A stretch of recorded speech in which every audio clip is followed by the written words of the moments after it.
കേരളത്തിലെ സ്കൂളുകളുടെ വിദ്യാഭ്യാസ സമ്പ്രദായവും അതുപോലെ തന്നെ സിലബസും ഉൾപ്പെടെയുള്ള കാര്യങ്ങളൊക്കെ തന്നെ കൃത്യമായി അത് വേണ്ട വിധത്തിൽ നമ്മുടെ കുട്ടികൾക്ക് അത് ഗുണം ചെയ്യുന്നുണ്ടോ എന്ന ചോദ്യം സമൂഹത്തിൽ ഇപ്പോൾ നിലനിൽക്കുന്ന ഒരു കാലഘട്ടമാണ്. ആ സമയത്താണ് 12ാം ക്ലാസ്സുകാരനായ വിവേക് ബാലൻ, തൃശ്ശൂർ എൽത്തുരുത്ത് സ്വദേശിയാണ്.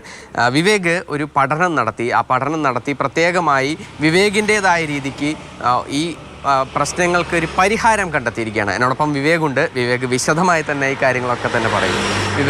വിവേക് നടത്തിയ പഠനത്തിൽ എന്തൊക്കെയാണ് നമ്മളുടെ ഇപ്പോഴത്തെ വിദ്യാഭ്യാസ സമ്പ്രദായത്തിലുള്ള പ്രശ്നങ്ങൾ? പ്രധാനമായും ജോലി സാധ്യതയെ കുറിച്ചാണ് പറയുന്നത്.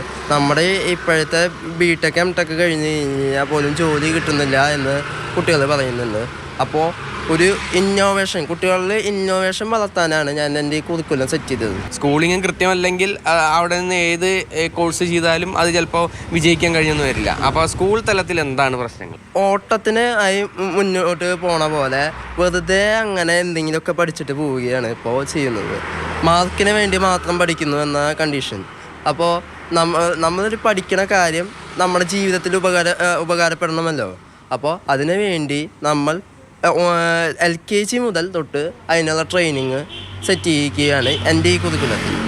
അതിൽ ഏറ്റവും പ്രധാനപ്പെട്ട ഒരു കാര്യം എന്ന് പറയുന്നത് +2 നമ്മൾ ഏറ്റവും അധികം ടഫായിട്ടുള്ള സിലബസ് ഉള്ളത്, NCERT-യിലേക്ക് കടക്കുന്നത്. അപ്പം ആ ഒരു സമയത്ത് ഒരുപാട് കുട്ടികളും ബുദ്ധിമുട്ടുകൾ അനുഭവപ്പെടുകയാണ്. അപ്പോൾ അതിനൊരു പരിഹാരം എങ്ങനെയാണ്? NEP ഒരു പുതിയ കൺസെപ്റ്റ് ഉണ്ടാക്കിയിട്ടുണ്ട്. ആ രീതിയിൽ തന്നെ 9 മുതൽ +2 വരെയുള്ള ആ ഹയർ സെക്കൻഡറി രീതിയിൽ ഞാൻ NCERT സിലബസ് പ്രിഫർ ചെയ്യിക്കുന്നു. എൻ്റെ കുറിക്കുലത്തിൽ ഞാൻ അത് 8 സെമസ്റ്ററുകളാക്കി മാറ്റിയിരിക്കുന്നു. നമ്മുടെ ഇപ്പോഴത്തെ സിലബസിൽ പ്രാക്ടിക്കൽ സെഷൻ കുറച്ചുകൊണ്ട് തിയറി സെക്ഷന് മുൻതൂക്കം കൊടുത്തുകൊണ്ട് മെമ്മറി പവറാണ് അളക്കുന്നത്.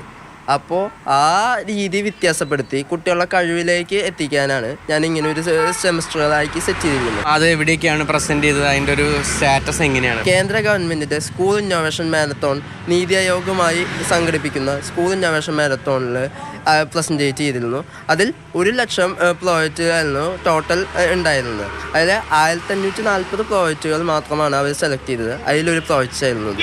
അതിൻ്റെ അടുത്ത ഘട്ടമായ ഓൺലൈൻ പിച്ചിങ് കഴിഞ്ഞിട്ടുണ്ട്. അതിൻ്റെ റിസൾട്ടിന് വേണ്ടി വെയിറ്റിംഗ് ആയിരുന്നു. കുട്ടികൾക്ക് അവരുടെ കഴിവുകൾ കൂടുതലായി മുന്നോട്ട് കൊണ്ടുവരാൻ, സമൂഹത്തിലേക്ക് കൊണ്ടുവരാനായുള്ള ഒരു ഇന്നോവേഷൻ, അതാണ് വേണ്ടത് എന്നുള്ളതാണ് വിവേക് പറയുന്നത്. അക്കാര്യങ്ങൾ തന്നെയാണ് സർക്കാരും ചിന്തിക്കേണ്ടത്.